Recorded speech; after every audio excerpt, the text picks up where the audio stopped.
novamente bem-vindos ao nosso Café Ciência e Fé. Estamos de volta com o tema do fine-tuning.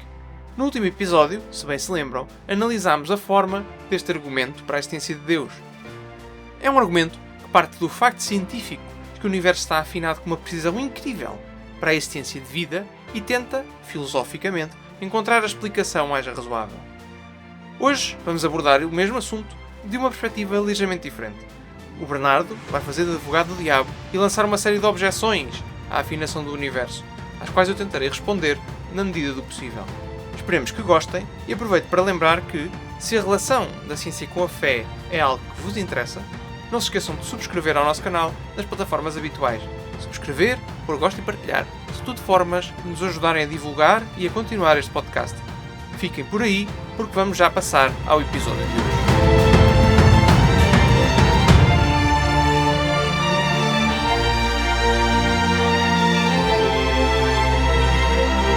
Então, vamos agora aqui mudar de tom. Vamos tentar aqui num tom um bocado mais agressivo. Eu vou-te disparar na tua direção, Gonçalo, uma série de objeções. Vou fazer o papel de advogado do diabo e vou-te disparar com uma série de objeções ao ajuste fino do universo. Estas objeções vêm de um livro que nós recomendamos fortemente. É um livro não só muito divertido, como muito informativo. É um livro de 2017, que se chama A Fortunate Universe. E é da autoria de dois físicos, do Geraint Lewis e do Luke Barnes. O Lewis é britânico, o Luke Barnes é australiano. Eles conheceram-se na Universidade de Cambridge, provavelmente, tiraram os dois lá o doutoramento em Física e hoje em dia são colegas na Universidade de Sydney. É um livro altamente recomendável, é um livro recente, que revê literatura sobre o ajuste fino.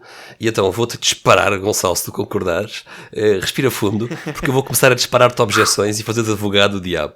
E pronto, estás à vontade para... Vamos ver. Vamos lá ver como é que isto vai correr. Primeira objeção.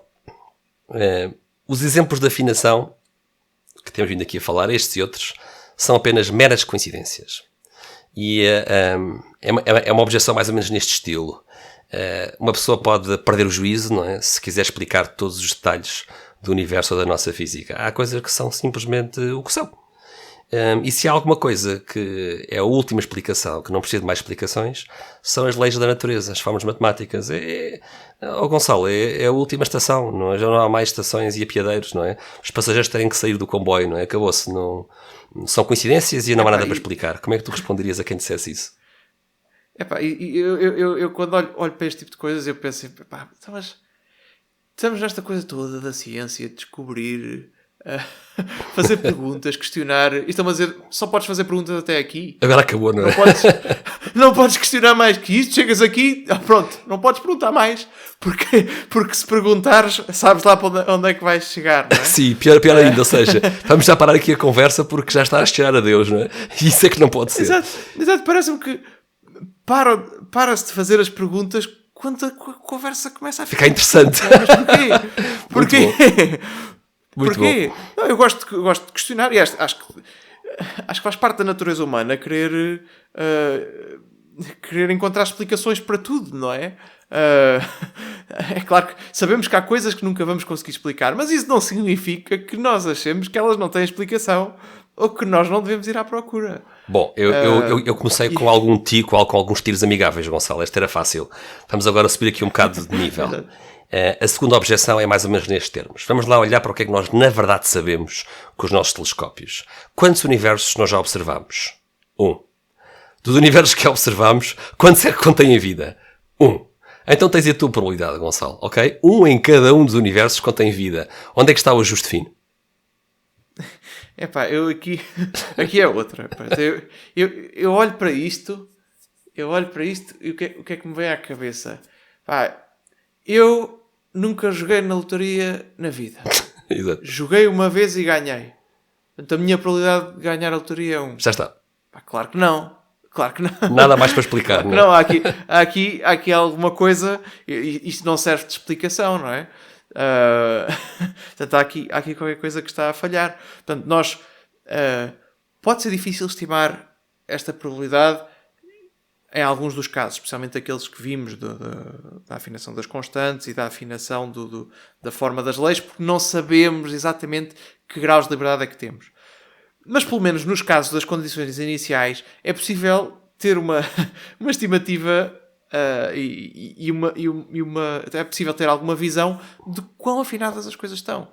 E dizer que é simplesmente assim e como só observamos a probabilidade é 1... Eu acho que há aqui um erro também de compreensão de como é que a ciência funciona, não é, Gonçalo? Porque há os modelos teóricos, não é, que permitem fazer previsões, e depois há observações. É verdade que só observamos o universo, isso é verdade. E o único que observamos contém vida. Mas então e as predições que os nossos modelos matemáticos permitem fazer, não é? Os cenários teóricos que nós podemos deduzir dos nossos modelos físicos. Essa parte também é ciência, não é? Eu diria mais uma coisa, que não é... há aqui um problema que é... Nós estimamos a probabilidade de um acontecimento através do rácio entre o número de vezes que o encontramos e o número de acontecimentos totais. Essa estimativa chama-se a lei dos grandes números. E só é possível quando existem muitos números. Se nós só temos uma observação, não podemos usar essa observação para estimar a probabilidade, porque não é uma amostra significativa. Então, como é que nós comparamos? Comparamos com os modelos teóricos, não é? Com as possibilidades teóricas, não é? Sim. Portanto, temos que olhar porque é as ferramentas que temos. Isso é perfeitamente científico. Quer dizer, o cientista o que faz é trabalhar, por um lado, com modelos teóricos e matemáticos, não é? E por outro lado, com observações, não é? E fazer previsões e ver se elas se confirmam ou não é? Excelente. Acho que estás a conseguir safar-te. Vamos ver se a próxima é um bocadinho mais difícil. Até agora. Vamos ver se a próxima é um bocadinho mais difícil. Então, a próxima objeção funciona mais ou menos assim. Esquece a existência de vida. Vamos começar a probabilidade de tu, Gonçalo, existires. Vamos pensar todas as coincidências que estão envolvidas para tu estares aqui hoje. Os teus pais, avós, bisavós, todas as ínfimas coincidências para isso ter acontecido. Um conjunto enorme de pessoas tiveram que se cruzar na vida para tu estares aqui hoje comigo, certo? Se multiplicares estas probabilidades todas umas por outras, a probabilidade de tu estares aqui hoje, Gonçalo, é ínfima, é minúscula. No entanto, tu estás aqui a falar comigo. Portanto, qual é a surpresa? Porquê é que é tão surpreendente o universo estar afinado para a vida? Esta aqui, isto percebe-se que está mal. Não é? Qualquer coisa está mal, não é? Com esta objeção. Sim. O que é que está mal? É claro que se tu olhares, é aquilo que nós falávamos no episódio passado, do número de microestados acessíveis, não é? A verdade é que a probabilidade de um estado em particular do universo é zero. Se tu imaginares todos os acontecimentos possíveis como uma distribuição contínua ou quase contínua, sim. A probabilidade de um deles individual, como é o meu caso individual, não é? É este individual que nós observamos, a probabilidade dele é zero, se olharmos em comparação com tudo o resto, não é? Com todos os estados possíveis. Mas isso é diferente de perguntar qual é a probabilidade de este conjunto de estados ser possível. Ou seja, qual é a probabilidade de ser possível existirem seres humanos. É claro que a configuração de seres humanos que existem de facto tem uma probabilidade muito mais baixa do que existirem seres humanos no geral. Não é? Mas o facto de acontecerem coisas improváveis não é uma explicação para o acontecimento de outras coisas improváveis. É a mesma coisa que dizer que se eu for ao casino e jogar na roleta 100 vezes e ganhar sempre, não é? E me vierem dizer, bom, você ganhou sempre, é porque viciou a roleta, não é? Tem que haver aí qualquer coisa que não está bem. E eu digo, não, sabe que todas as semanas há pessoas que ganham a lotaria. Certo. Exato. Não é? É a mesma coisa, é o mesmo tipo de raciocínio. É muito tipo de raciocínio. Portanto, coisas improváveis acontecem a toda a hora. Portanto, eu não tenho que explicar esta coisa altamente improvável. Sim, estou aqui a imaginar aqui um cenário num tribunal em que o advogado da defesa vira-se para o juiz e diz assim: sim, Sr. Juiz, é verdade que aqui o meu cliente, com a evidência do ADN no corpo da vítima, torna altamente improvável que ele esteja inocente. Eu até entendo isso, as peritagens e tudo isso. Mas, Sr. Doutor, eventos improváveis acontecem a toda a hora, não é? Sr. Juiz. Exato. Portanto, tentamos defender. Não, ninguém aceitaria isto. Claro. Noutro contexto, e cá para mim neste contexto também não. Mas... Portanto, a defesa, eventos improváveis acontecem toda a hora, na tua opinião, é uma péssima objeção. Ok. Então vamos aqui à próxima. Também, esta por acaso, estou aqui a olhar para ela, é uma que eu já vi várias vezes em fóruns de discussão, é frequente. E a objeção é muito simples, não é? Eu vou dizer o seguinte, vou dizer que o fine-tuning, os vários casos de fine-tuning, aqueles que tu apresentaste e outros, já foram refutados pelos cientistas. Vários cientistas já analisaram uma a uma todos esses exemplos, todos os exemplos de fine-tuning e concluíram que ou esses casos de fine-tuning são falsos ou pelo menos são muito duvidosos e, portanto, o ajuste fino foi refutado. Como é que tu respondes a isso? Bem, aqui há várias maneiras de pegar, não é? Portanto, isto é um bocadinho um argumento primeiro é um argumento da autoridade, não é? Apela aos cientistas que supostamente refutaram o fine-tuning para refutar o fine-tuning. É um argumento da autoridade.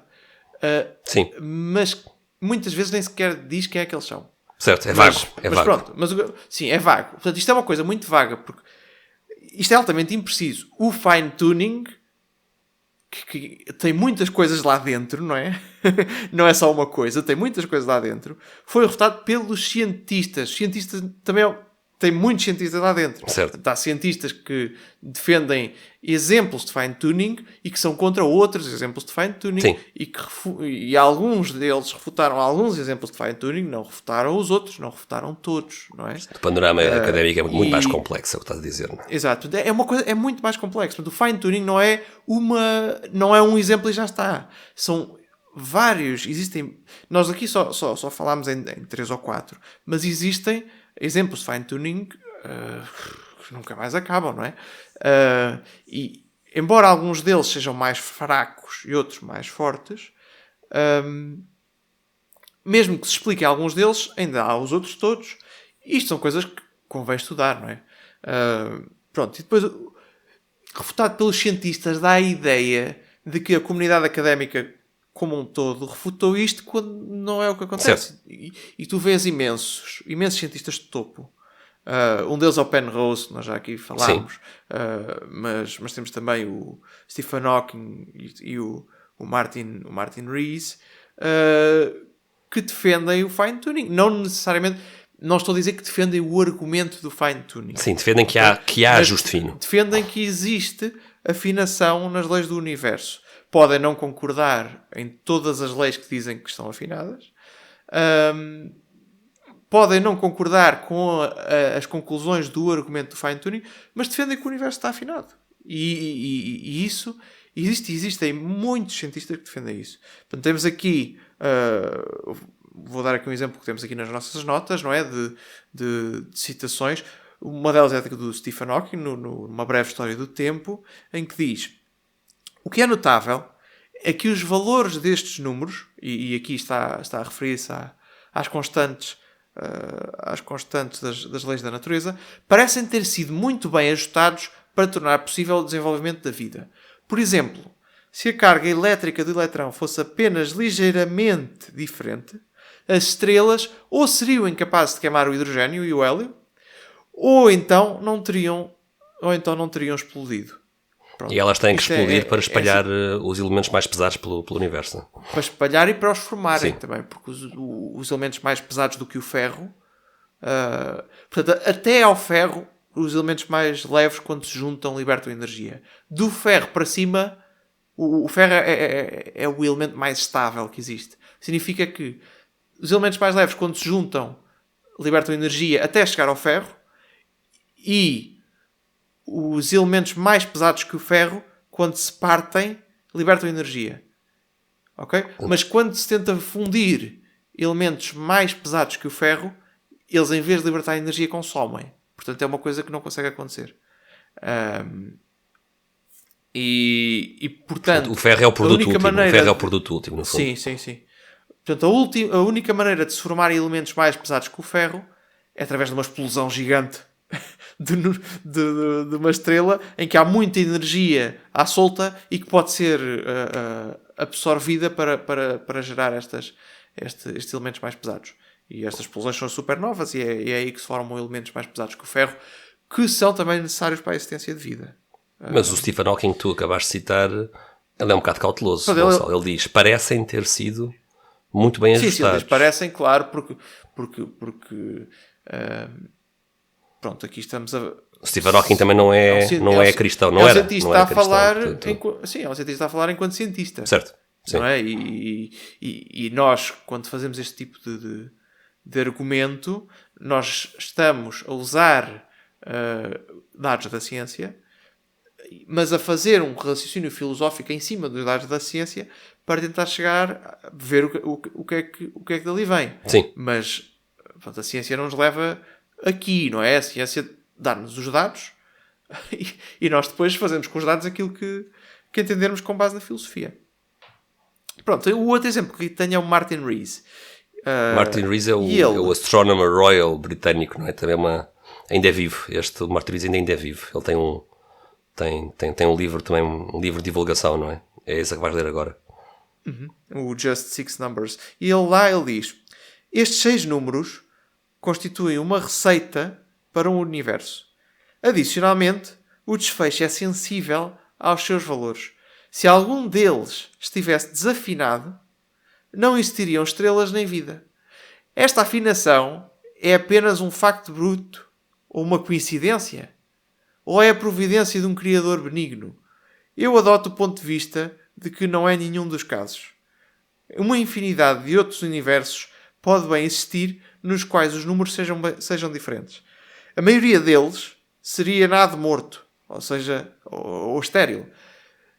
Apenas poderíamos ter emergido e, naturalmente, encontramos-nos num universo com a combinação certa. Portanto, aqui estamos a ver uma pessoa que, não defendendo a nossa conclusão do argumento do teísmo, Turing, sim. Ele defende a existência do multiverso. De múltiplos universos. Ele diz e admite que o universo está afinado. Portanto, o que acontece aqui é que as pessoas percebem que o universo está afinado e depois vamos tentar perceber porque é que é. E nessa tentativa de perceber o porquê, surgem explicações diferentes. Pronto, e tal como dissemos no início, assim, as que saltam mais à vista são o que foi afinado por um ser inteligente, ou existem muitos universos. Eu também frisava, recordando aqui o livro que nós recomendámos, A Fortunate Universe, do Geraint Lewis e do Luke Barnes. Eu reforçava também que um dado é que o Luke Barnes tem dedicado bastante tempo a rever literatura científica acerca do ajuste fino, e ele tem um artigo científico de 2012, ainda anterior a este livro, que é 2017, em que ele revê cerca de 200 papers, 200 artigos científicos acerca deste tema, para mastigar tudo isso e partilhar com o público em geral, partilhar o estado da arte, digamos assim, o estado em que estamos do ponto de vista de argumentos de ajuste fino. Muito bem, então no fundo eu tinha-te dito que o Fine Tuning tinha sido refutado pelos cientistas. Tu já mostraste que isto não é bem assim, que a história está mal contada. Vamos aqui tornar a coisa um bocadinho mais puxada para ti. E vamos aqui puxar da carta do evolucionismo. E a próxima objeção é nestes termos. Nós sabemos que a vida é extraordinariamente resiliente, não é? A teoria da evolução mostra-nos isso. A vida adaptou-se a ambientes extremos, do gelo Antártida até às chaminés vulcânicas submarinas. Portanto, a vida sobrevive nas condições mais extremas de calor, de frio, de acidez, de radiação, de pressão, de secura, de falta de nutrientes, etc. Isto é a prova de que a vida é robusta. E que a evolução vai adaptar a vida a quaisquer condições que encontrar. Por isso, podemos ter todo tipo de cosmos, Gonçalo, e a vida arranjaria sempre uma forma de se adaptar. Como é que respondes a isto? Aqui tem um fundo de de verdade, mas é limitado. Que é parte do princípio que já existe vida. Pois, exato. A evolução requer vida Sim. para evoluir. Sim, e para existir vida, o universo tem que estar muito mais afinado. No entanto, muitos dos exemplos de fine-tuning que nós vimos são necessários sequer para existirem planetas, ou pedras, ou a tabela periódica. A tabela periódica. Ou estrelas, Exato. ou a tabela periódica, sem a qual não pode existir vida. Portanto, nós aqui estamos a falar da afinação ainda maior de condições que é necessária para existir uma vida inteligente como nós, não é? Sim. Estamos a falar mesmo das condições que são necessárias para existir química e para existirem estrelas.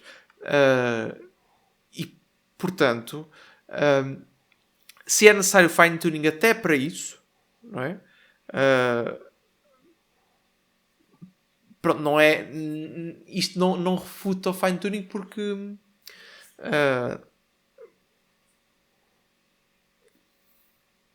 Sim, no fundo tu deixaste bem claro, ou seja, primeiro é preciso que haja um primeiro ser vivo, não é? Nem que seja unicelular, não é? Para sequer podermos usar um argumento evolutivo, não é? Se não houver ADN, se não houver uma vida baseada em ADN ou noutra coisa qualquer muito parecida com isso, não é?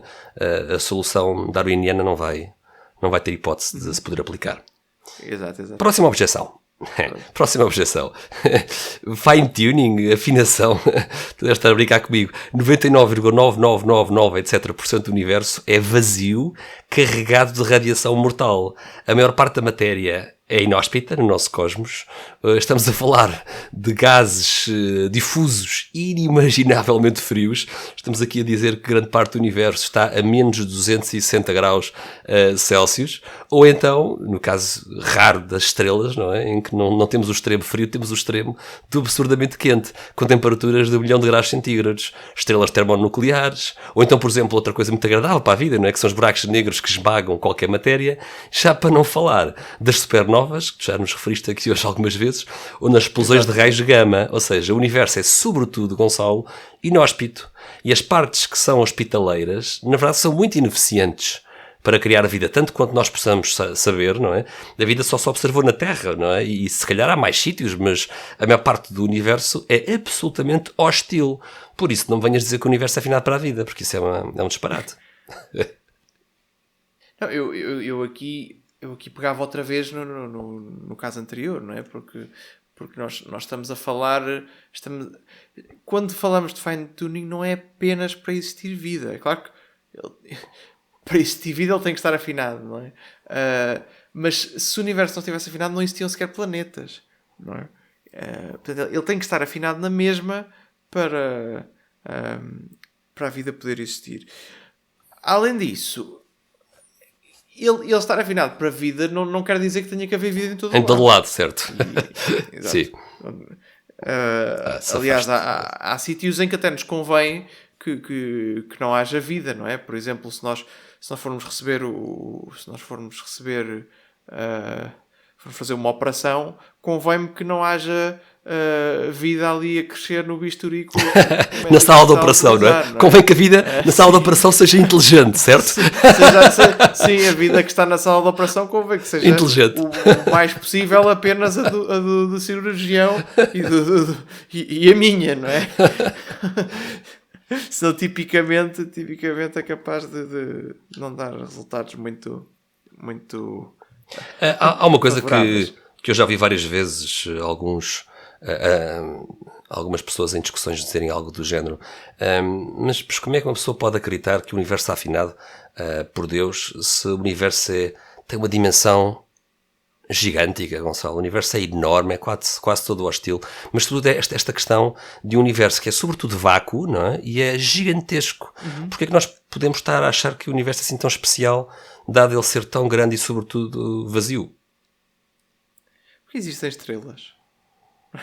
Existimos nós. E se o universo não estivesse afinado, nem isso existiria, não é? E nós podemos dizer que o universo tem que ser deste tamanho gigântico para que tudo isto funcione, não é? Para que haja estrelas e tabela periódica, química e vida. Isto é correto, não é? Ou seja, um universo que fosse mais pequeno e mais denso, se calhar tinha uma história curtinha. Nós ainda há bocadinho estamos a falar sobre isso, não é? Ou seja, a idade do universo tem que ser ideal, não é? O universo não pode ser nem muito jovem nem muito idoso, porque se ele fosse muito jovem, não é? Duraria pouco tempo, não é? Não teria uma vida... Desculpa, se ele fosse muito pequeno, então ele não passaria da juventude, é isso que eu queria dizer. Exato. Talvez tenha que ter a idade que tem para nós existirmos, não é? Ora bem, Gonçalo, eu vou fazer mais uma objeção, não é? E a objeção é mais ou menos nestes termos. É muito bonito fazer teorias científicas, é muito bonito especular como é que poderiam ser outros universos, não é? Mas o verdadeiro poder da ciência é testar, não é? É observar e fazer experiências.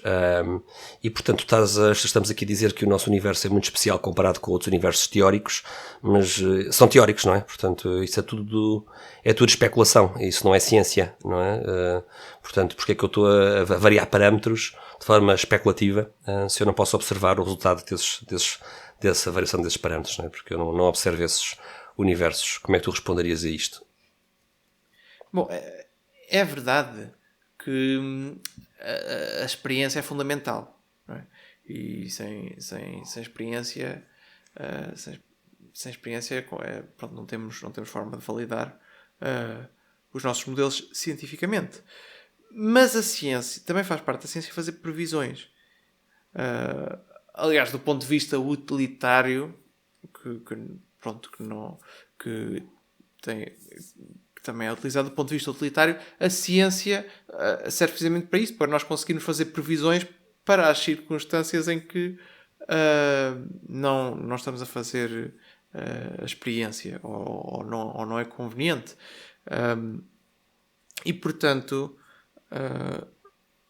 é uma parte importante da ciência esta de fazer previsões e muitas vezes as coisas também se dão no outro sentido, não é? Portanto, eu antes de poder testar as previsões de uma teoria, eu tenho que fazer essas previsões. Não é?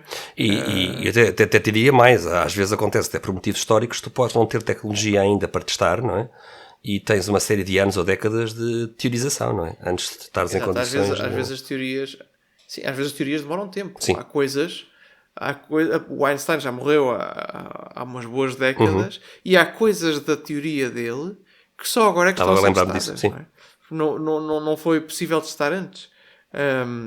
Portanto, e isso não significa que ele não estivesse a fazer ciência, não é? Agora, é claro, enquanto as coisas não estão validadas através da experiência, há sempre mais incerteza, não é? Mas mesmo assim, é parte do nosso trabalho fazer previsões de como é que as coisas seriam com base nos modelos que nós já temos validados. E no fundo estamos a regressar àquilo que é uma visão correta do que é a ciência experimental. A teoria e a prática são as duas muito importantes, não é? Quer os modelos teóricos e as previsões teóricas, quer o trabalho experimental, são duas faces da mesma moeda, não é? Muito importante fazer as duas coisas. Muito bem, próxima... Exato. Uma coisa é dizer que preciso da experiência para validar, outra coisa é dizer que não tem valor nenhum eu fazer previsões para coisas que ainda não experimentei. Certo, exatamente. Mas é preciso aqui uma visão equilibrada do que é a ciência. Claro que tem valor. Claro que tem valor. E a história já mostrou isso várias vezes. Sim, apesar de requerer essa validação, serve razoavelmente com a devida cautela que temos de ter quando estamos a estudar. Então vamos lá aqui voltar a fazer do advogado do diabo. Essas pessoas que falam no ajuste fino são muito vaidosas. São pessoas muito vaidosas. Há muitas coisas que existem, não é, no universo, e portanto estamos só a falar de vida humana como se ela fosse uma coisa muito especial a pôr além. Porque é que nós não falamos de ajuste fino dos planetas ou dos buracos negros ou até ajuste fino de um iPad, por exemplo, não é? Portanto, essa coisa de assumir que a humanidade é a coisa mais importante e mais especial do universo é uma espécie de uma auto-importância à escala cósmica, não é? O universo não quer saber de nós para nada, não é? Não achas que há aí um bocadinho um egocentrismo por parte dos argumentos de fine-tuning? Não, eu acho que não, precisamente por aquilo que já falámos, que nós, o fine-tuning é necessário mesmo para a existência de planetas. Mesmo para a química, mesmo para a existência de coisas, ou química, ou coisas que não estão vivas. Isto aqui, pronto, esta operação faz um bocado... acaba por ser um bocado aquilo que é a falácia do espantalho, não é? O strawman fallacy. Portanto, diz que o que o argumento defende é que o único fine-tuning que o argumento que o argumento defende é para a existência de vida, não é? Quando na realidade é de muito mais coisas do que só a vida. Sim, o fine-tuning que nós vemos é para muito mais coisas além da vida. Mesmo para a existência de estrelas. E eu acho que também se pode dizer algo em relação à vida humana, não é? Até um bocadinho contra aquele exagero do princípio coperniciano, não é? De que nós não ocupamos um lugar central. A vida humana é especial, não concordas comigo? Quer dizer, não é só... Concordo plenamente. Eu aqui até para fazer ciência, não é? Apesar de seres tu o advogado do diabo, apesar de seres tu o advogado do diabo, muitas vezes acabamos por ceder um bocadinho a esses preconceitos, mas eu acho de facto que nós somos extraordinários, não é? Aliás, em muitos sítios, e um dos sítios onde isso acontece é na mecânica quântica, o observador tem um papel fundamental na teoria. E esse observador não pode ser uma coisa inanimada. E por que raio uma teoria científica tem que postular a existência de alguém que está de fora? Mas alguém que não seja adepto da intuição de Copenhaga podia discordar de ti e dizer que a mecânica quântica pode ter uma interpretação sem observadores, mas eu acho que a ciência em geral, e este ponto ainda é mais óbvio, é que a ciência é uma forma de conhecimento, ou seja, a ciência requer conhecedores. Sim, mas para fazer ciência é preciso seres humanos, não é? Portanto, até por aí, não é? Afinal, o cientista é uma forma de vida, não é? Portanto, nós no fundo... Sim, mas pode existir uma interpretação sem observadores, mas é o observador que faz colapsar a função de onda e mostra um estado particular Não, claro, não, mas o que eu estava aqui a querer dizer é que para quem diz que a vida humana não tem importância absolutamente nenhuma, se uma pessoa faz ciência, não é? Fazer ciência é uma atividade humana. Por isso, exato. É um bocadinho contradição desprezar o papel da vida humana na ciência. A ciência é feita por seres humanos. Então vamos lá aqui ir para uma objeção que é importante e que é comum. E essa objeção tem a ver com a forma de vida ser baseada em carbono ou não ser baseada em carbono. E a pessoa que faz a objeção podia dizer algo deste género. Porquê é que nós estamos a considerar, Gonçalo, formas de vida que não se baseiam em carbono? Discute-se muito a importância do carbono e tu deste o exemplo do processo triplo alfa para gerar o carbono que nós observamos e a ressonância e tudo isso. Mas então, e a vida baseada em silício? Ou se calhar a vida baseada noutras substâncias químicas? O silício costuma ser proposto como segunda opção, mas porquê que estamos a descartar vida baseada noutras substâncias químicas? Porque essa opção com o carbono? Aqui, o carbono é uma coisa extraordinária. Em que sentido? O carbono é uma coisa extraordinária. Na medida em que é um composto que tem muita flexibilidade, muito mais flexibilidade do que qualquer outro elemento da tabela periódica para formar ligações com outras coisas. E se vires, aqui tinha que ver os detalhes do que eles diziam no livro do Luc Barne, mas os exemplos que ele dá, com base assim nos primeiros átomos da tabela periódica, é que para formar compostos apenas com base no átomo e no hidrogênio, no elemento que estamos a falar e no hidrogênio, o lítio só forma 4, quatro compostos possíveis. 4 compostos possíveis. O néon não consegue formar nenhum, porque é um gás raro. Exato. O berílio consegue formar 6 e o flúor também. O boro consegue formar 38 e o oxigênio 21. O azoto 65. O silício, que é aquele que muitas vezes se discute que poderia... Como alternativa ao carbono, não é? Uma alternativa ao carbono. Forma 55 compostos. E o carbono consegue formar 29.019. E é preciso só esclarecer aqui uma coisa.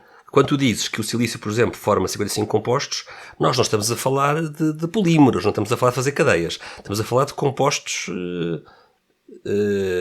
na peça mais fundamental, não é a construir cadeias desses compostos.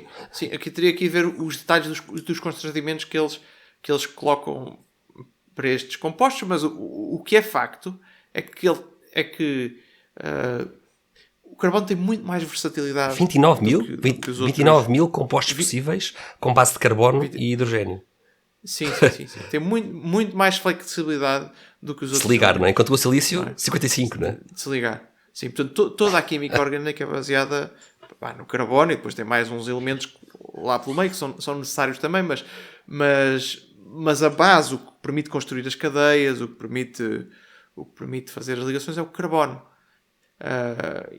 E é o carbono, é interessante ver porquê, mas se calhar fiz aqui uma conta rápida, Gonçalo, com os números que tu nos deste, e em termos da sua capacidade de formar compostos com o hidrogênio à mistura, estamos a dizer aqui que o carbono é 528 vezes mais flexível do que o silício, que é a opção número 2. Portanto, é interessante, é um número interessante. Muitíssimo mais flexível. Exato. O carbono. E é o elemento mais importante para, por exemplo, na molécula do ADN. Claro. E pronto, portanto é fundamental. Aqui às vezes diz-se que e se pensarmos e como é que sabemos que esta é a única maneira de termos vida, não é? Pode perfeitamente existir vida com base noutras formas de matéria exótica e coisas desse estilo. É difícil dizer, é difícil refutar isso na medida em que se eu não sei o que é matéria exótica, também não consigo dizer se existe vida lá ou não. Mas a verdade é que nós não temos propriamente motivo para acreditar nisso, não é? A verdade é que não há evidência de que isso possa ser o caso. Eu não consigo dizer que não, mas é um bocadinho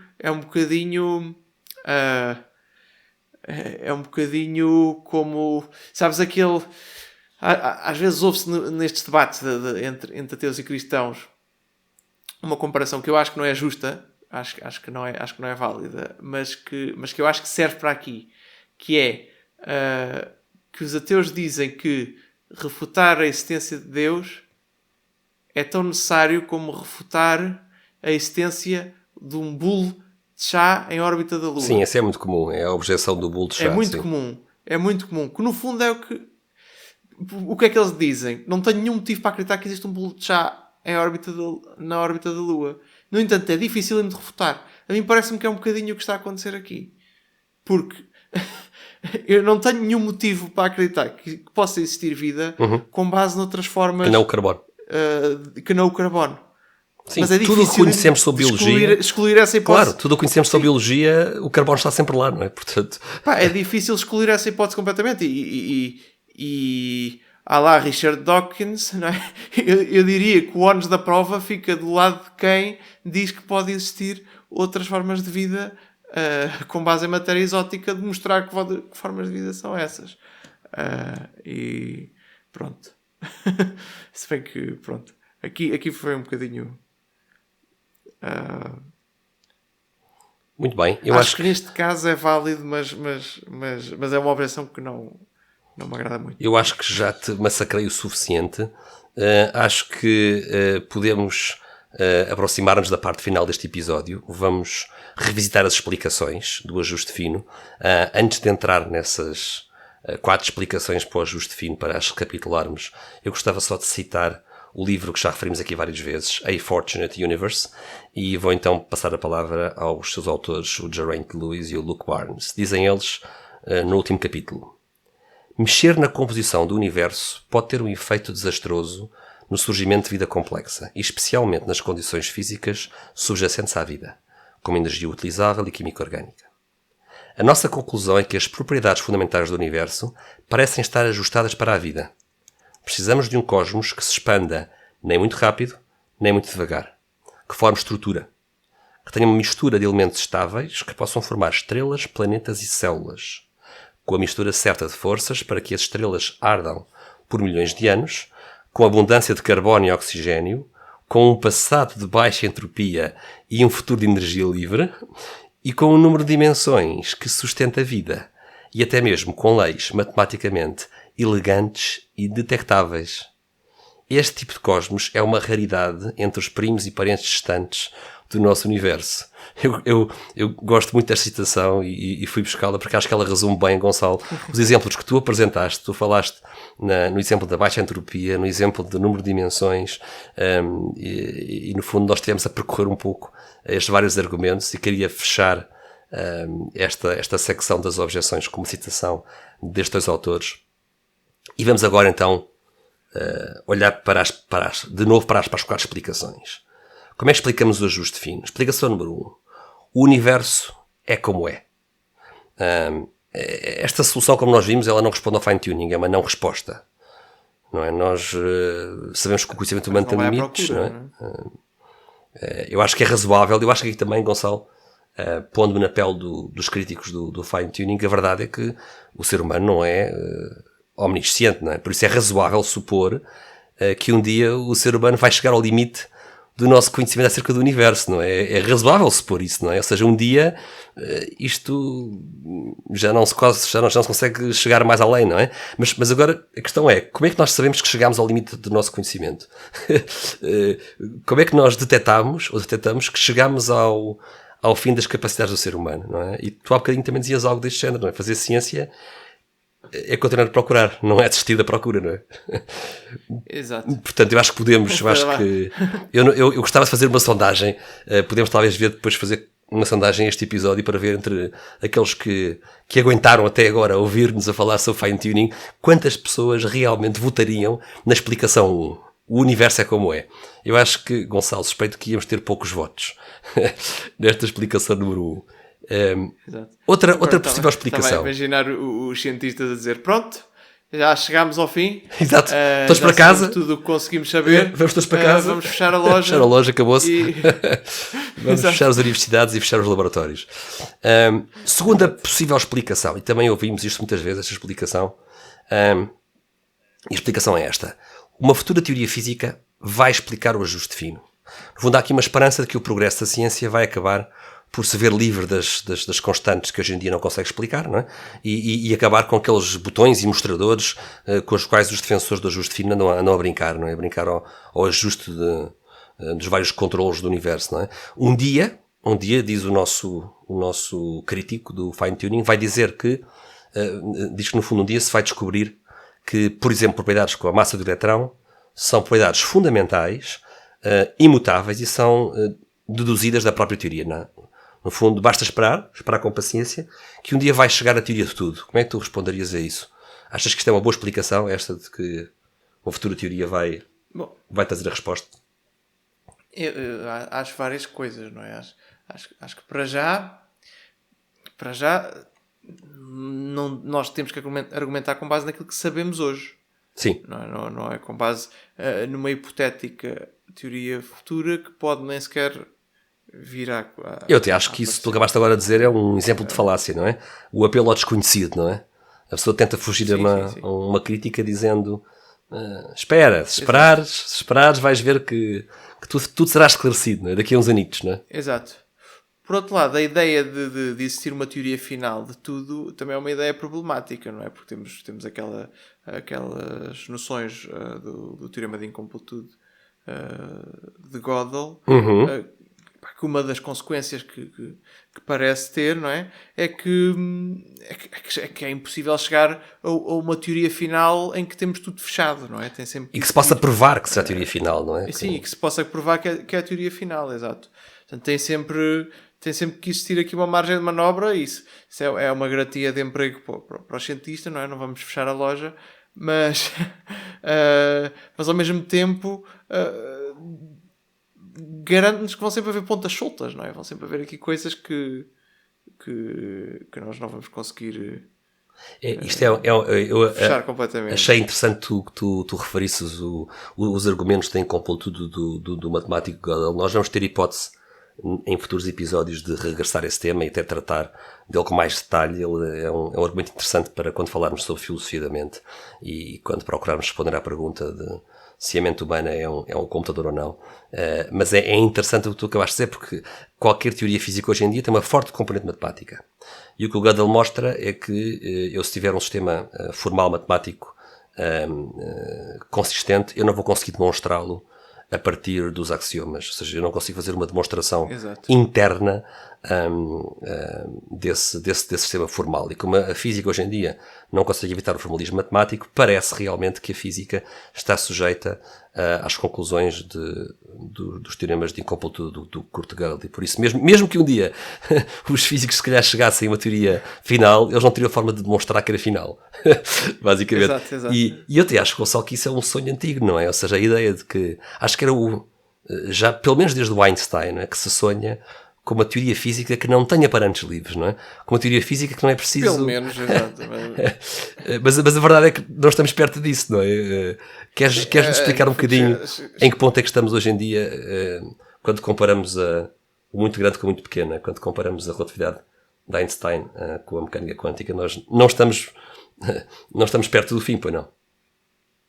Não, a mim parece-me que não, porque há sempre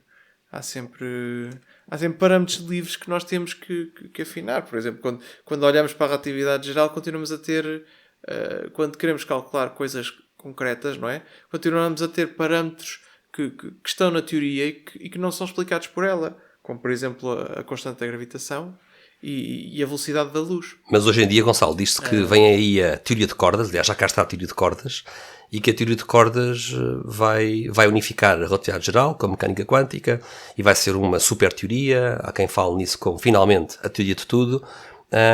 E, portanto, está quase a chegar. O que é que tens a dizer em relação a isso? A teoria de cordas é realmente a última Coca-Cola no deserto? Eu aqui não sei o suficiente sobre teoria de cordas para poder... Eu também não. para poder fazer assim. Para poder fazer assim. Mas a teoria de cordas reduz o número de parâmetros livres. Eu acho que alguns no livro do Lewis e do Barnes, eu acho que eles dizem qualquer coisa no sentido de que a teoria de cordas, eu posso estar a dizer algo que não está correto e os nossos ouvintes, se quiserem corrigir-me, são muito bem-vindos, eu até agradeço. Mas do que eu me lembro, a teoria de cordas, o que está a fazer é transformar as constantes das leis em condições iniciais. Ou seja, no fundo, continuam a ser parâmetros livres. Eu continuo a ter que fazer observações para determinar os parâmetros da teoria de cordas. Não é? Eu não estou a reduzir o número de parâmetros livres. Eu não é? não sei o suficiente. Epá, aquilo que eu me lembro de que ouvi falar de teoria de cordas é que havia aqui muitos problemas ao nível das previsões experimentais. E no fundo eram coisas que não eram possíveis de validar. Sim, portanto, é uma teoria com forte grau de especulação, não? Sim. Não sei se entretanto as coisas mudaram e eu na altura também não vi isto com atenção. Portanto, aqui não queria estar a dizer asneiras. Mas, se for o caso daquilo que estavas a dizer de passar as constantes para condições iniciais, as condições iniciais têm que estar afinadas na mesma. Exato. Não é para poder dar o valor daquela constante. Portanto, eu iria... Portanto, este sonho de uma teoria final de tudo, que vai eliminar os parâmetros livres e que vai responder às dúvidas do ajuste fino, não parece estar, pelo menos, ao virar da esquina, não é? E isto leva-nos para a terceira explicação, que é a que está a ganhar cada vez mais adeptos na comunidade científica, que é a explicação do multiverso. Exato. Se houver... E esta aqui... Sim, esta aqui é que é mais desafiante. E aqui eu também tenho que ir... também tenho que ver isto com mais atenção. Nós tínhamos combinado, Gonçalo, recordas que íamos fazer algures no futuro um episódio só sobre o multiverso, porque acho que o tema merece uma investigação. Exato. E nós hoje, como queríamos discutir o argumento de fine-tuning, que tem a ver com o multiverso, claro, mas não queríamos sair aqui numa trajetória intangente e tornar isto muito longo. Vamos ser breves em relação ao tema do multiverso, não é? Exato. Mas aqui era como eu explicava há bocado. Acho que pode haver vários motivos para a pessoa defender o multiverso, não é? Pode haver a pessoa que vai para lá porque não quer acreditar em Deus e a afinação do universo parece apontar para Deus, não é? E aí, só desse ponto de vista, ignorando o que há à volta, parece-me que se calhar há muita gente que tende para esta explicação por esse motivo. Ou seja, tem mais simpatia por essa explicação por esse motivo, mas isto não reduz e não tira o mérito à à tentativa de propor o multiverso como explicação científica para aquilo que nós observamos. Eu acho que é ótimo começar por aí. É ótimo começar por aí. E acho a ideia que eu tenho, apesar de quero estudar mais sobre este assunto para estar mais dentro dele, é que, pelo menos no contexto da cosmologia, o multiverso acaba por aparecer um bocadinho como consequência de algumas teorias mais recentes que se têm. Sim, não? Ele surge por razões independentes, não é? Ele não surge... Sim, tanto quanto eu sei, há o problema das observações, não é? Porque... Sim, como é que se observam outros universos? Se não fizer previsões que permitam distinguir esta teoria de outra, não é possível validar e, portanto, não é uma ciência coxa, não é? Se ela caímos assim no outro extremo, não é? Se for tudo teórico e especulativo e não houver forma de observar experimentalmente evidência de outros universos, não é? Ficamos um pouco com uma ciência coxa. Mas eu acho que é melhor começarmos por... Eu não sei se é o caso, não sei se entretanto já se faz algumas previsões, que eu tenha conhecimento não, mas pode ser que tenha mudado. Agora, o que não me parece razoável é, no primeiro caso, portanto, a pessoa que defende o multiverso porque não gosta da conclusão de que o universo estar afinado implica um ser inteligente, a pessoa que, não por motivos científicos, mas por este motivo filosófico, postula a existência de infinitos universos para usar esses infinitos universos como uma justificação para não ter que acreditar na existência de um criador. Claro, sim, no fundo não é... Porque estes universos postulados são não observáveis, portanto, também não dá para os testar cientificamente. Pelo menos nesta perspectiva de quem vai pelo lado filosófico quem tenta evitar, mais na rejeição. Quem tenta evitar as conclusões deste argumento do fine-tuning para a existência de Deus, não é? Se vai para o multiverso só por essas razões, isso é realmente algo um bocado ad hoc, não é? Um bocadinho questionável. Sim, porque no fundo a certa altura... acaba por ser o caso... Acho que acaba por ser o caso da maior parte das pessoas, porque a maior parte das pessoas não do comum dos leigos, estás a dizer, não é? Porque não é no caso dos cientistas, não. No caso dos cientistas há... Sem saber... Sim. No fundo estás a falar, é o comum dos mortais que não é cientista e que não quer aceitar a conclusão do argumento de que pode haver uma causa inteligente. Esse tipo de pessoas pode ter como única razão para o multiverso, não é? Ser... Exato. como dizia o Dawkins em relação à teoria de evolução. Ele dizia, a teoria de Darwin permitiu-me ser um ateu intelectualmente realizado, não é? É um bocado triste se uma pessoa for adepta do multiverso só porque isso o torna num ateu intelectualmente realizado, não é? É um pouco triste, não é? É o que estás a dizer. Exato. Mas eu gostava de começar... Não é por aí. Eu gostava de começar por uma coisa que tu disseste. Cientificamente o multiverso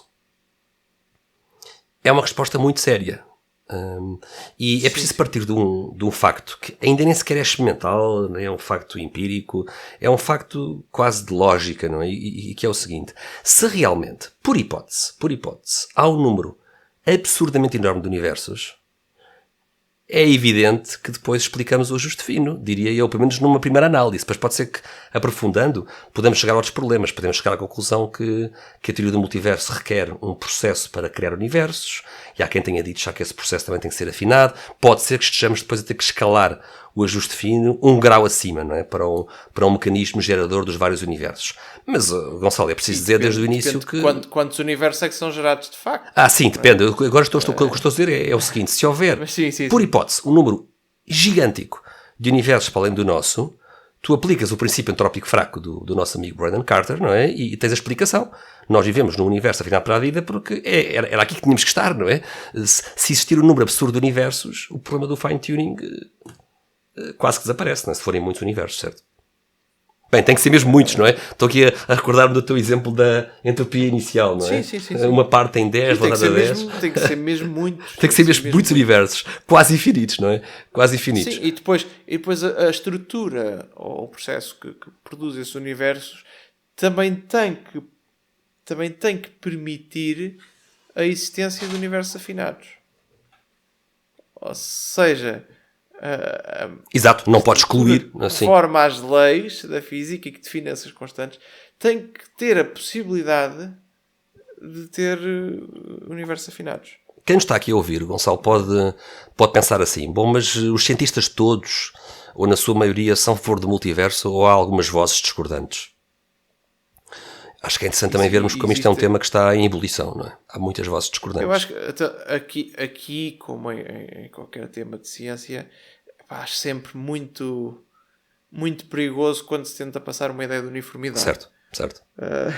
Porque faz parte da ciência, da boa ciência, poder haver malta que discorda. É claro que há certas teorias, não é, que têm muito mais suporte e do que outras. Praticamente toda a gente as apoia do que outras, não é?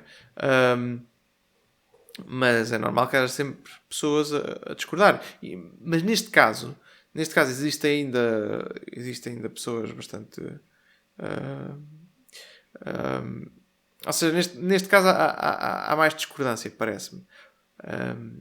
Não é uma coisa tão estabelecida como... Vozes discordantes. Quem é que nós podemos referir como cosmólogos que não vão na teoria do multiverso, que são céticos em relação ao multiverso? Podemos focar, por exemplo, no Paul Davies, e temos aqui uma citação dele sobre o livro, tirado do livro A Brief History of the Multiverse, que diz o seguinte: como é que a existência de outros universos pode ser testada?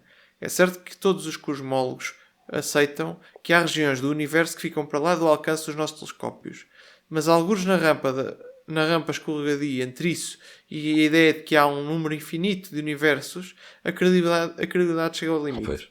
Invocar infinitos universos não observáveis é tão ad hoc como invocar um criador invisível. Exatamente. A teoria do multiverso pode estar vestida com linguagem científica, mas essencialmente requer o mesmo salto de fé. É uma posição bastante forte, uma posição muito forte contra o multiverso. Sim, ele tem uma posição bastante forte e aqui parece-me ser sobretudo contra a primeira situação que eu referi, não é? Da pessoa que vai usar o multiverso só para fugir ao Criador. Sim. Parece-me ser sobretudo contra isso. Mas de facto ele tem razão. Vai um passo muito grande entre haver zonas do universo que nós não conseguimos observar e haver infinitos universos. Não é? Para sermos mais claros, o multiverso ainda está no terreno da especulação cosmológica, não é? Por enquanto. Sim. Por enquanto ainda... E mais vozes. Sim. Pronto, temos aqui o George Ellis, também é África do Sul, sul-africano, sim. Multiverso, sim, que tem um livro chamado Does the Multiverse Really Exist? Um artigo publicado na Scientific American, e diz: ao olhar para este conceito, e está a falar de multiverso, temos que ter uma mente aberta, mas não demasiado aberta. É um caminho delicado a percorrer. Universos paralelos podem ou não existir. O caso não está provado. Vamos ter que viver com essa incerteza. Não há nada de errado na especulação filosófica cientificamente baseada, que é o que as propostas de multiverso são.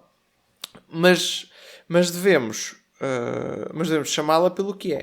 Aquilo que ele está a fazer é esta distinção. Sim. Existem os dados da ciência, depois existe a especulação filosófica que se faz com base nos dados da ciência, e ela não tem mal em si, mas temos que lhe dar o nome que ela tem, claro. Que é a especulação filosófica e não ciência, e tentar vender-se a ideia de que o multiverso já está provado, não é? Já é ciência estabelecida. Assim, como se fosse uma coisa final, é um bocado problemático. Agora, ele escreveu isto em 2011, não sei qual foi a evolução do estado das coisas desde lá. Mas... Sim, porque também é importante partilhar isso com quem nos ouve, não é? É que quando nós olhamos para a vida longa de um cientista de carreira, com décadas de carreira, não é? É muito frequente, e é um bom sinal, ver as ideias a mudarem, não é? E, portanto, às vezes nós podemos também, às vezes, associar certos nomes. Já é saudável, e mesmo as nossas. Claro que sim. Às vezes associamos certos nomes a certas correntes e não temos em consideração de que as pessoas mudam de opiniões. Mudam de posições. Bem, com base nisto tudo, se calhar já está na hora de concluir. De concluir. Em que é que ficamos? Falta a quarta explicação, não é? Em que é que ficamos, não é? Falta a quarta explicação. E a quarta explicação é design, não é? É desígnio em português. Pronto, não me parece que se adapte tão bem. Desígnio parece-me bem. O universo tem um desígnio. Acho que é assim, sim, acho que é a tradução mais apropriada, mas mesmo assim parece que não sei, é um bocado estranho. Mas enfim, é a explicação final, que acaba por ser exclusão de partes. Sim. Não é?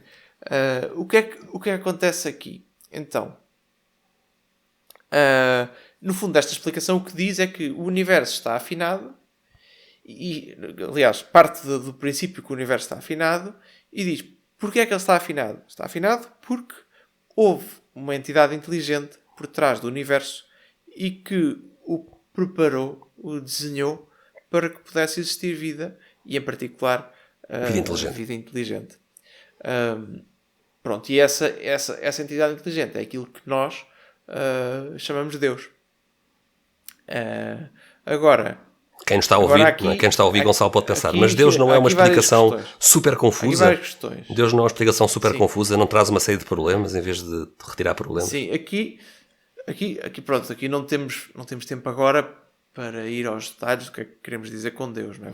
Vamos ter episódios no futuro que vão explorar certamente vamos ter o conceito de Deus e ver vamos falar sobre isso. Porque podia-se pôr a questão. Então, da mesma maneira que o gerador de multiverso tinha que estar afinado, Deus não tinha que estar afinado também. É uma questão interessante e nós vamos certamente voltar a ela. Isso e vamos abordar essa questão noutro episódio, não agora.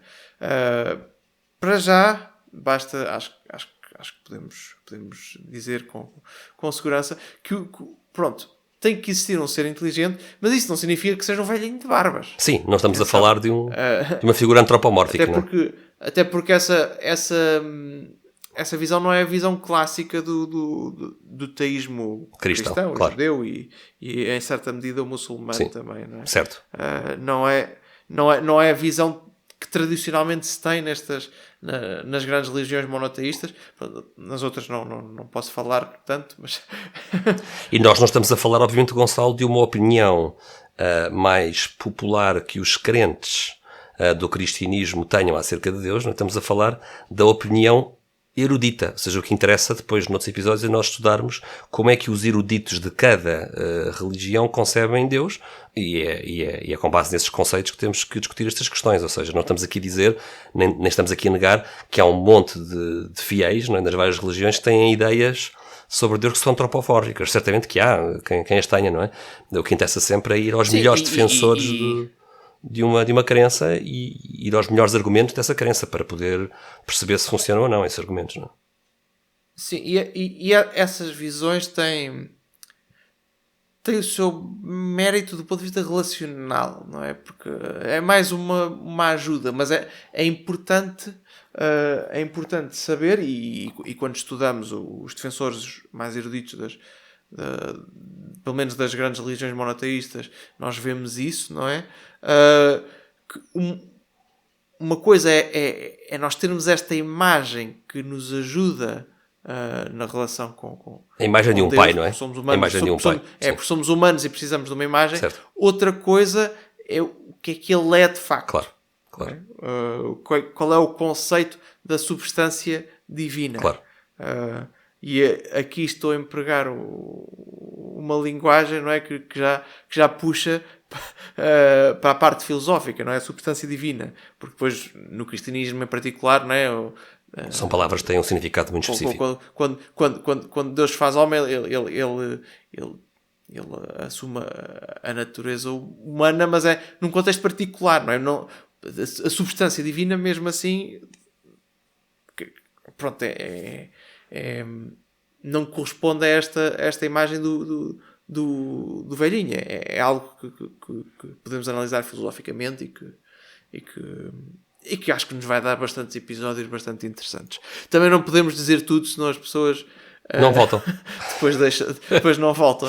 Que fique bem claro para quem nos está a ouvir que quando nós dizemos que a quarta explicação, a explicação de que há uma inteligência por detrás do universo que a afinou, que fique bem claro que até agora, até este momento dos episódios deste podcast, ainda não estamos a discutir teologia cristã.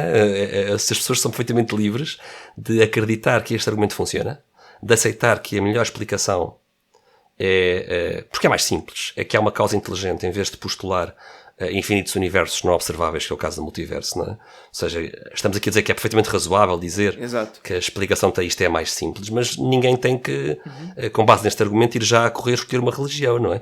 Mostrar que o fine-tuning aponta para a existência de Deus não é o mesmo que mostrar que esse Deus é o Deus do cristianismo ou do judaísmo. Para isso é preciso ir a outros argumentos.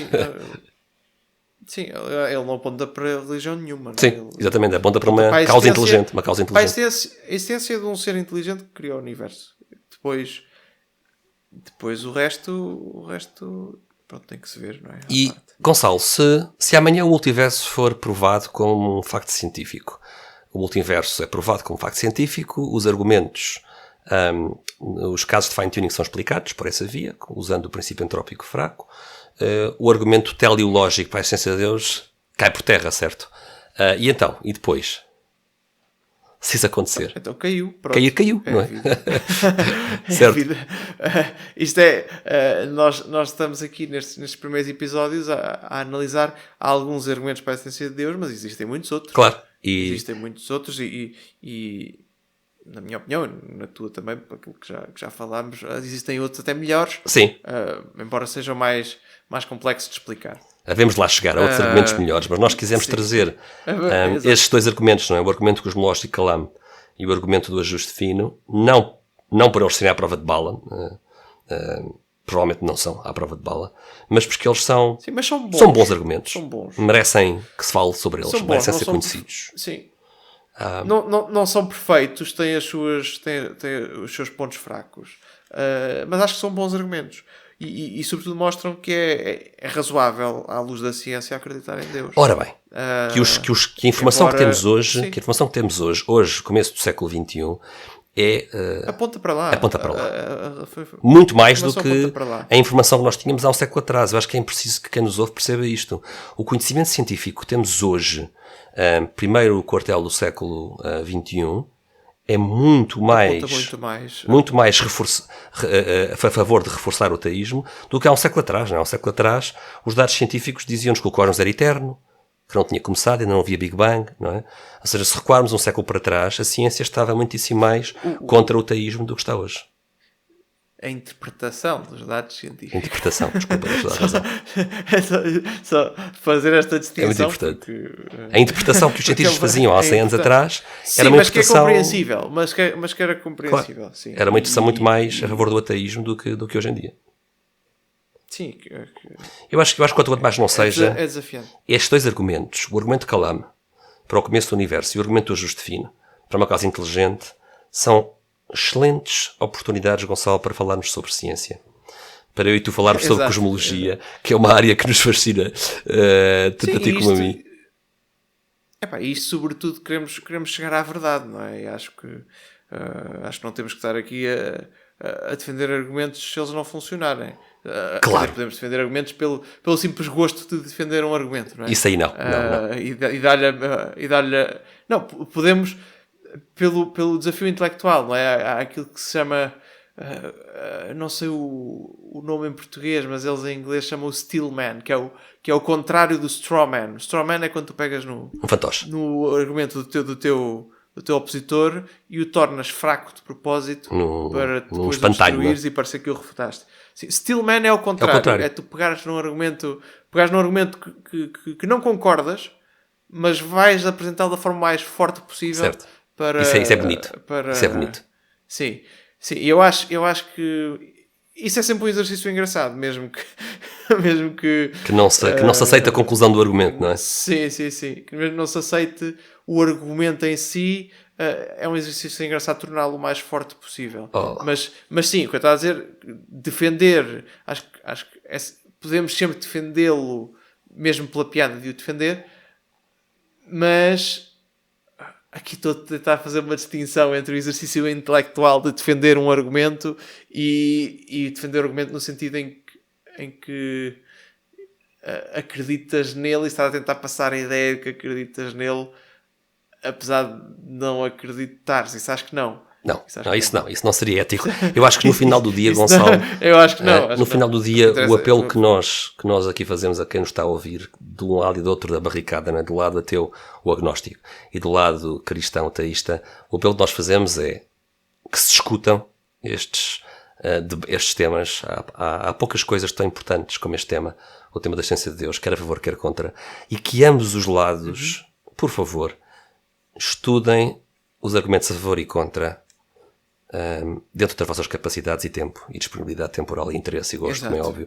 Porque a pior coisa que poderá haver, o pior mau serviço que possamos fazer ao teísmo ou ao ateísmo é, dos dois lados da barricada, fazer péssimas defesas ou apresentar espantalhos, não é, desses argumentos. Fica aqui um apelo de que vale a pena dedicar tempo, vale a pena conhecer bem os argumentos a favor e contra, e depois cada um que tire as suas conclusões. E depois há aqui uma questão, é que o tema não é indiferente. Não é? O tema não tem um é impacto na nossa vida direto. Sim, e é importante estarmos preocupados com a verdade por isso. Porque se nós somos cristãos e Deus não existe, somos um bocado totós. Somos bastante, não é? Estamos aqui a acreditar num ser que não existe. Sim. Mas, se nós somos ateus e Deus existe, então provavelmente dá jeito de saber. era importante. Estou aqui com um problema. É um dado com alguma relevância. E ele depois existe. Isso pode ter consequências graves para mim. Pois sim, para as decisões que eu tomo na minha vida. Tanto de um lado como do outro. Sim. Tanto de um lado como do outro. Nós devemos ter interesse em procurar a verdade e o que é que a verdade é e ver para onde é que os dados apontam e onde é que a lógica nos leva e chegar até às últimas conclusões. Eu não sei como é que tu tens vivido estes últimos anos, Gonçalo, à luz destas descobertas em cosmologia. Eu gosto muito do tema, como sabes, e eu acho que nós vivemos numa época única do ponto de vista de conhecimento científico. É preciso darmos conta que neste preciso momento há um telescópio, mais do que um telescópio, há uma estação de observação no espaço, o telescópio James Webb, que está a cerca de 1,5 milhão de quilómetros para lá da órbita da Terra, no gelo do espaço interplanetário, que está a capturar informação e fotografias extraordinárias sobre o espaço profundo, imagens e dados que nós nunca antes tivemos acesso. E vivemos numa época única de descoberta. E como cristãos, mal estaríamos se não tivéssemos com os olhos esbugalhados e com a nossa mente aberta à procura da verdade, venha ela de onde vier. E da cosmologia é uma das áreas mais interessantes de onde a verdade nos chega nos dias de hoje. Exato. E acho que assim temos a maneira ideal de acabarmos este nosso episódio. E eu até diria o seguinte, Gonçalo, eu acho que nós devíamos instituir um prémio para os nossos ouvintes, aqueles que provassem, mas têm que provassem que aguentaram o episódio até ao fim, deveriam ter que fazer-nos chegar uma prova para nós criarmos aqui uma espécie de prémio dos resistentes. O que é que te parece essa ideia? Acho que... É uma ideia engraçada. Vamos aqui pensar, mas tem que ser algo que seja... Eu espero que houvessem muitos premiados. Mas não pode ser uma coisa óbvia, não pode ser uma pessoa que vá até ao fim do episódio, rebobine uns segundos e escute a frase final para poder fingir que ouviu tudo. Tem que ser assim. Exato. Temos que pensar aqui numa forma de prova de fidelidade, aqui ao Café Ciência e Fé. Mas queria agradecer-te, Gonçalo, e a quem nos está a ouvir por estas 2 horas que passámos. E até breve, até ao próximo tema. É sempre um gosto. Para mim também. Um abraço.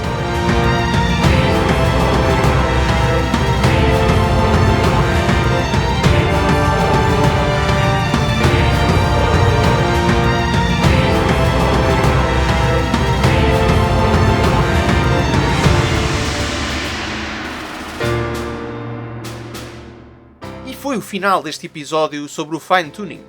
Vimos bastantes objeções, mas penso que ficou claro que a afinação do universo é algo bastante aceite pela comunidade científica. Onde há, de facto, discordância é na explicação filosófica que se dá para este facto, e o argumento do fine-tuning aponta para a existência de um designer com uma melhor explicação. Abordámos, de forma superficial, a questão dos multiversos, como resposta a este argumento, mas ficou prometido que voltaremos a este tema mais tarde e com mais detalhes científicos, tal como a questão merece. Vamos continuar a aventura e em breve teremos outros episódios sobre argumentos para a existência de Deus, bem como outros temas que resultam da junção da ciência e da razão com a fé. Se gostaram e não querem perder os próximos episódios, não se esqueçam de subscrever, pôr gosto e partilhar com os vossos amigos ou então com os vossos inimigos. Estaremos de volta em breve, um abraço e até à próxima.